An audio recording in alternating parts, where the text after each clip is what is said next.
I wonder what it says about me that both of the series that got Series 2s are relatively obscure franchises that not many people in my fanbase actually watch. I really have no idea.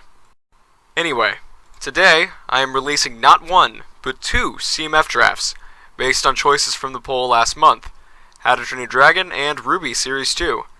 Depending on your interest, you're probably watching one before the other, or you could be great at multitasking and watching both at the same time. More power to you. If you're on this video, it means you chose the red pill and are now viewing my RWBY Series 2. Like the first series, this series was made with extensive help from my friend Pilikar, who once again helped write out the entire list and choose pieces and all that jazz. Thanks, man. As you can probably see, these designs will be based on costumes and characters introduced in volumes 4 to 6 of RWBY, since the previous series was 1 to 3. This will be fun by itself, but it'll also help distract from the fact that Rooster Teeth is in shambles, and very possibly might collapse in on itself like Vic Mañana after all those meddling allegations. RWBY is first, because she's the first letter in the title, like R stands for Ruby, you get it. This design is way more detailed than the first, and more vibrant because of all the whites. I really do prefer this design to the first. She uses all the same pieces, like Lloyd's hair and the skirt, but also comes with Thor's Ragnarok cape and a new build for Sniper Crescent Rose. Flip her face around and you get Silver Eyes RWBY, ready to Ex Machina her way to victory. The W in RWBY stands for Weiss, because white. Okay, I'll stop explaining the joke. Just to shake things up a bit, I thought I'd base her off of her design from Volume 6, with the cool scarf and leggings. Her hair is the same from Series 1, along with the rapier, but she also comes with a mini statue of her Knight Summon buddy. Blake is my least favorite member of the main cast. That doesn't mean I can't make her look cool, though, which I think I did. Her outfit for the high seas includes a new hairpiece for her faunus ears, a katana, and a waist cape. Angsty Yang, or Yanksty, that isn't an original joke, rounds out the team. She uses no new pieces, actually, with her hair from Series 1, a waist cape, and 2 power blasts. Her first face has her super cool shades, but her second face is her Yangry face, also not an original joke. I like Oscar. If only they'd give him something cool to do. Oscar is in his outfit from 4 to 5, because I don't really like the new duds he picked up. He uses Harry Potter's hair, like Ozpin, and a new superior build for Ozpin's cane, based on the in-game helicopter set. He also comes with an elaborate new piece for the Relic of Knowledge. Ren is a super chill dude, but does anybody else think it's funny that his semblance is literally antidepressants? No? Just me? Huh. Ren also comes with no new pieces, just his old hair, a waist cape, and the knife of his dad, Hanzo not Hanzo. Next on Team Orange, that is original, is Nora. She's a total upgrade from her last figure, with a new hairpiece, skirt, and a build for her rocket launcher.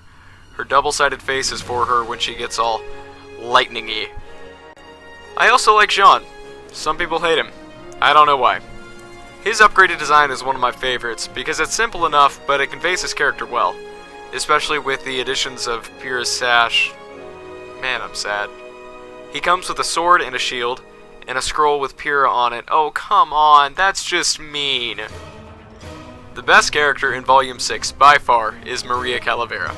Interestingly, I made her and Gothi within 2 days of each other, so 2 short mentor women with canes in 2 days felt kinda funny. Maybe it's just me. She comes with the aforementioned cane, Hercules' cape in light blue, a new hairpiece, and a skirt. The Cowardly Lion, Heart, is next. Oh crap, I just got the reference! I'm an idiot. Ah, whatever. Anyway, he uses Doc Brown's hair and a new mold for his dust shield.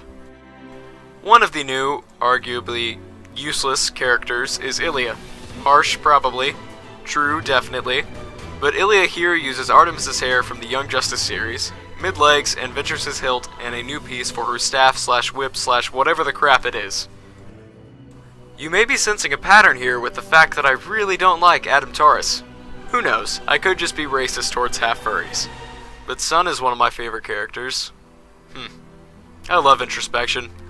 Adam has a new hair/horn piece, a sword, and a printed tile for his sheath. He's so unimportant, he doesn't get leg printing. Flipping the head over, you see his face right after he gets his butt handed to him by Blake and Yang. Now, I do love Ty. Father of the Year right here. He's a relatively simple figure, with Anakin's hair in blonde, but I think he turned out well.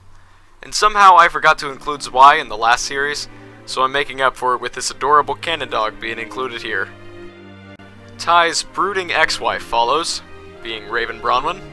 Fittingly, she has the same hairpiece as her daughter, this time in black. She has a katana and a sheath, and comes with her bird self, I guess, with the falcon piece. Cinder's next, following her Silver Eye's defeat at Ruby's hand. She has a new hairpiece, covering her missing eye, a new arm cape, and Lloyd's sword in orange. Under the cape, however, you have her absolutely terrifying Grim arm, using Wolverine's claw piece in white. The main antagonist of the show finally shows up in Volume 4, technically 3, I guess, so she needed to be here. She doesn't have an accessory, but she does have a new hairpiece. There isn't much to say here, but she looks cool. RWBY has some weaknesses when it comes to villains, cough Adam cough, but Tyrion is a fantastic villain. His insanity is honestly terrifying in some scenes, so his figure is drawn to fit. He has a new hairpiece and a scorpion attachment, and 2 of the newish Ninjago weapons, along with a crazed, insane smile. Watts is a character? Okay, cut me some slack. I watched these volumes like 6 months ago, and I really don't remember much about him.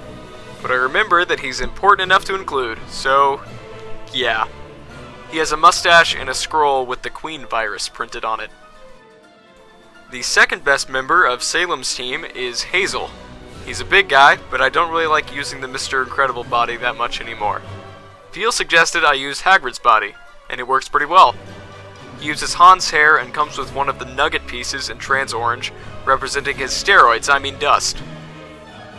I've decided that Neo is quite possibly my favorite character in the show. However, I don't think she should have been reintroduced so soon. It's totally fan service that doesn't make all that much sense, but you know my opinion on fan service, so let's just continue. She has a new hair/hat piece of Roman's bowler hat and her hair, mid-legs, and her umbrella. Also, it was pointed out that I erroneously placed her eyes wrong last time, so it's been fixed. And that's everybody. Again, I find it kind of weird that this is a Series 2, but I think everybody turned out great, so it was worth it. And I might sound a bit harsh with some of my jokes, but this is a fun show. I just like making jokes at the expense of everything, really. And some of the things in RWBY really deserve it. This is one of the simplest layouts I've done, but the colors look nice and I think it turned out great. Same with the packaging. Definitely an upgrade from the terrible packaging in Series 1. And that's that. Now that you've finished this video, why don't you go watch the other series that I posted today? Don't be prejudiced, enjoy them both. Please, I need the views, especially if YouTube's new regulations stomp my butt into the ground. And until next time, see you later.